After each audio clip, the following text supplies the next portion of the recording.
कल रात पूरी दुनिया सो रही थी सिवाय एक देश के, और वो देश कौन है? वो देश है दोस्तों इजराइल। इजराइल की नींद उड़ा के रखी है ईरान ने। लगातार मिसाइल अटैक से, लगातार हो रही बमबारियों से इजराइल इस वक्त एक तरीके से ऐसी स्थिति में आ गया है कि घुटनों पर आ गया है। दोस्तों, ये वही इजराइल है जिस इजराइल ने लगातार बिना कुछ सोचे समझे गजा को मलबे में तब्दील कर दिया दोस्तों। और इसमें कोई दो राय नहीं है, पूरी दुनिया इस बात को जानती है। इजराइल को लाख मना करने के बावजूद भी वो अपनी करनी पर अड़ा रहा। अब ये जो पूरा का पूरा खेल चल रहा है दोस्तों, इसमें खबर ये भी सामने आ रही है कि इजराइल के जो प्रधानमंत्री है बेंजामिन नेतन्याहू, वो देश छोड़कर भाग गए हैं, ऐसा भी कहा जा रहा है। अब इस बात में कितनी सच्चाई है कितनी नहीं, इस बात की पुष्टि तो फिलहाल नहीं की जा सकती, लेकिन तमाम जो खबरें सामने आ रही है वो बहुत कुछ बयां करती है। कल रात जब पूरी दुनिया सो रही थी तो इजराइल में तबाही का मंजर किस कदर पसरा था, ये इस खबर में मैं आपको एक एक तस्वीर के जरिए दिखाऊंगी, इसलिए आखिर तक इस वीडियो को जरूर देखिएगा। नमस्कार, मेरा नाम है जयंती झा और आप देख रहे हैं टाइम्स एक्सप्रेस। दोस्तों, लगातार ये खबरें आम हो गई थी कि इजराइल ने गजा पर अटैक कर दिया। इजराइल के अटैक से कहीं ना कहीं गजा का एक और इलाका जो है वो तबाह हो गया। इस तरीके की खबरें आम हो गई थी, लेकिन कुछ दिनों से ये खबरें आम हो गई हैं कि इजराइल के कई इलाके आग में जल रहे हैं। जी हाँ, वहां मिसाइलों का अटैक इस कदर हुआ है कि तबाह हो गए वो शहर। इजराइल जो चमचमाती इमारतों से सजा हुआ था, उन्हीं चमचमाती इमारतों में रात के अंधेरे में मिसाइल अटैक करके ईरान ने इजराइल की नींदें उड़ा दी है। हम आपको इस खबर में सारी चीजें बताने वाले हैं कि क्या क्या मामला जो है सामने आ रहा है। सबसे पहले तो देखिए, आपकी स्क्रीन पर इस समय मैं आपको ये दिखा रही हूं कि किस तरीके से कहा यह जा रहा है कि ईरान इजराइल युद्ध में तीसरे दिन जो है वो प्रचंड प्रहार हो रहा है और इजराइल लगातार ईरान की तरफ से किए जा रहे हमलों को झेल रहा है। इजराइल का डिफेंस सिस्टम जो है वो सबसे ताकतवर माना जाता था अभी तक पूरी दुनिया में, लेकिन ईरान द्वारा किए जा रहे हमलों की वजह से अब ऐसा लग रहा है दोस्तों कि इजराइल के तमाम जो डिफेंस सिस्टम से जुड़े जितने भी दावे थे वो अब दावे खोटे साबित होते हुए नजर आ रहे हैं। ये मैं क्यों कह रही हूँ, ये तमाम तस्वीरों से समझ में आ रहा है। एक तस्वीर सामने आई है जो हमारे सहयोगी ने भी आपको दिखाई। उस तस्वीर पे साफ साफ नजर आ रहा है कि एक बिल्डिंग है और उस इमारत पर, चमचमाती इमारत पर अचानक से मिसाइल आकर गिरती है और वो जो इमारत है वो टुकड़ों में बट जाती है, गिर जाती है। आपने वो तस्वीर देखी होगी, हमने इससे पहले आपको दिखाई है। इसके अलावा और भी कई तस्वीरें सामने आ रही हैं और उन तस्वीरों के जरिए दावा यह किया जा रहा है कि इजराइल के कई शहर जल रहे हैं इस वक्त।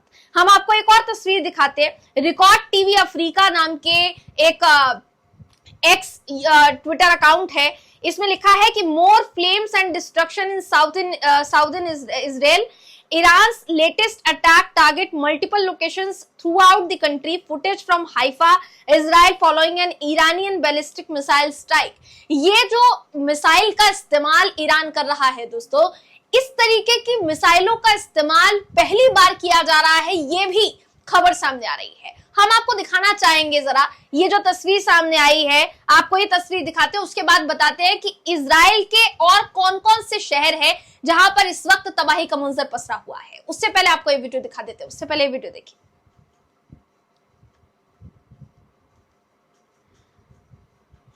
तो जैसा आपने देखा, आपको नजर आया होगा कि जो आग है वो किस कदर लगी हुई है और पूरे के पूरे इजराइल में कहीं ना कहीं दोस्तों कहेंगे आप तो इमरजेंसी लगा दी गई है। वहां पर जो है लोग अपने घर से बाहर निकलने से उनको मना कर दिया गया है, क्योंकि कई ऐसे रिहायशी शहर भी हैं जो इन तमाम हमलों की चपेट में आ रहे हैं, ईरान द्वारा किए जा रहे हमलों की चपेट में आ रहे हैं। मैं आपको ये दिखाना चाहूंगी, देखिए एनडीटीवी इंडिया की खबर है जो कहती है कि इजराइल और ईरान के बीच मिसाइल हमले तेज हो गए। तेहरान ने फिर कहा कि परमाणु हथियार बनाना उसका मकसद नहीं है।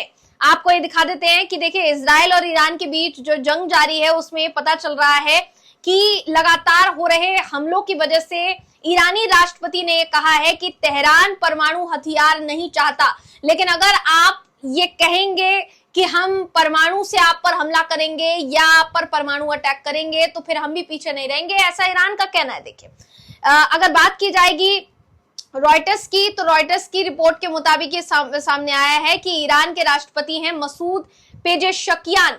इन्होंने ये कहा है कि ईरान का परमाणु हथियार विकसित करने का इरादा नहीं है, लेकिन वो परमाणु ऊर्जा और अनुसंधान के अपने अधिकार को पाकर रहेगा। पेजेशकियान ने सामूहिक विनाश के हथियारों के खिलाफ ईरान के supreme leader Ayatollah Ali Khamenei के धार्मिक आदेश को दोहराया है। इसके अलावा देखिए खबर ये भी है कि ईरान ने ये कहा है कि सफलतापूर्वक इजराइल पर हमला किया गया है। और भी कई खबरें सामने आ रही है जिसमें बताया जा रहा है कि इजराइल पर ईरान के ताजे हमले में 3 लोगों की मौत हो गई और साथ ही जितने भी ईरान में पढ़ रहे छात्र हैं वो डरे सहमे हुए हैं। जाहिर सी बात है किसी देश में आप पढ़ने के लिए जाते हैं और वहां अचानक रातों रात ये इस तरीके के हमले देखने को मिले। आपके बालकनी के बाहर की जो आकाश है, जो आसमान है, उसमें सिर्फ और सिर्फ आपको चमकती हुई लाइटें दिखे और वो लाइटें और कुछ नहीं बल्कि मिसाइल हो दोस्तों, तो वो देखकर कोई भी सहम जाएगा। इसके अलावा देखिए ये भी बताया जा रहा है कि ईरान की मिसाइल हमलों के बाद दर्जनों इजरायली नागरिकों को अस्पतालों में भर्ती कराया जा रहा है। काफी नागरिक जो है वो घायल हुए हैं, तो यानी समझा जा सकता है कि इजराइल के हालात कुछ ठीक नहीं है, कुछ क्या बिल्कुल भी ठीक नहीं है। ये भी कहा जा रहा है कि लगातार हो रहे हमलों की वजह से नेतन्याहू के जो बेटे की शादी थी उसको कैंसिल करना पड़ा है। इस तरीके की खबरें भी चल रही है दोस्तों, और ये जो खबरें हैं ये कहीं ना कहीं देखिए दर्शाती है कि इजराइल को लेकर आने वाली जितनी भी खबरें हैं वो कितनी ज्यादा चौंकाने वाली है। कई ऐसी खबरों ने ये भी कहीं ना कहीं साबित कर दिया है कि ये बड़े युद्ध की आहट है, क्योंकि ये छोटा मोटा हमला नहीं है दोस्तों। ऐसा नहीं है कि ईरान की तरफ से शुरुआत की गई, शुरुआत इजराइल की तरफ से की जाती है। इजराइल की तरफ से जब परमाणु हमले की धमकी दी जाती है तो ईरान कहता है कि हमारे साथ पाकिस्तान है, अगर तुमने हमारे ऊपर हमला करने की कोशिश की तो फिर पाकिस्तान के पास जो परमाणु है, पाकिस्तान हमारे लिए तुम्हारे ऊपर परमाणु बम किससे हमला करेगा, ये ईरान का कहना है दोस्तों। और पाकिस्तान जो है इसमें कितना भूमिका निभाएगा कितना नहीं, ये आने वाला वक्त बताएगा। आपकी जानकारी के लिए बताना चाहूंगी कि G7 समिट होने वाला है कुछ ही दिनों में, और G7 समिट में शामिल होने के लिए खुद अमेरिकी राष्ट्रपति डोनाल्ड ट्रंप भी पहुंचेंगे। उसमें भी इस मुद्दे को बड़े मुद्दे के तौर पर माना जा रहा है कि ये जो पूरा हमला हुआ और इसमें अमेरिका की क्या भूमिका होने वाली है। अमेरिका जिस पर इजराइल की तरफ से ये दबाव बनाया जा रहा है कि उसे भी इजराइल की तरफ से अपनी सेना को इस युद्ध में उतारना चाहिए, वो अमेरिका क्या युद्ध में उतरेगा या फिर पीछे से ही वार करेगा जैसा वो हमेशा से करता आया है। क्योंकि किसी भी देश के बीच युद्ध जब जारी होता है दोस्तों तो अमेरिका को आप हमेशा एक भूमिका निभाते हुए देखेंगे, और वो भूमिका होती है मीडिएटर की भूमिका, बिचौलिए की भूमिका, कि हमने समझौता कराया। अभी जो हाल ही में भारत पाकिस्तान के बीच युद्ध की आहट थी, उस बीच का जो क्रेडिट है सीज फायर का वो लेते नहीं थक रहा है अमेरिका।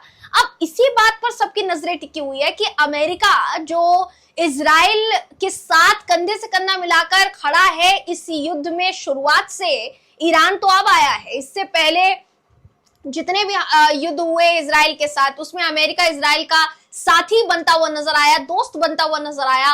अब जब इजराइल पर आन पड़ी है, मुसीबत आन पड़ी है, तो क्या अमेरिका उसके दोस्त के बतौर उसका साथ देगा या फिर नहीं? फिलहाल के लिए सवाल जो है ये उठ रहा है। हम इस पर आपकी राय जानना चाहेंगे कि आप इस पर क्या सोचते हैं। आगे इस पूरे मामले पर जो भी अपडेट निकलकर सामने आएगी दोस्तों वो आप तक पहुंचाते रहेंगे। फिलहाल इस खबर में बस इतना ही। आप इस पूरी खबर पर क्या सोचते हैं कमेंट करके जरूर बताइएगा। अगली वीडियो में आपसे फिर मुलाकात होगी, तब तक के लिए नमस्कार।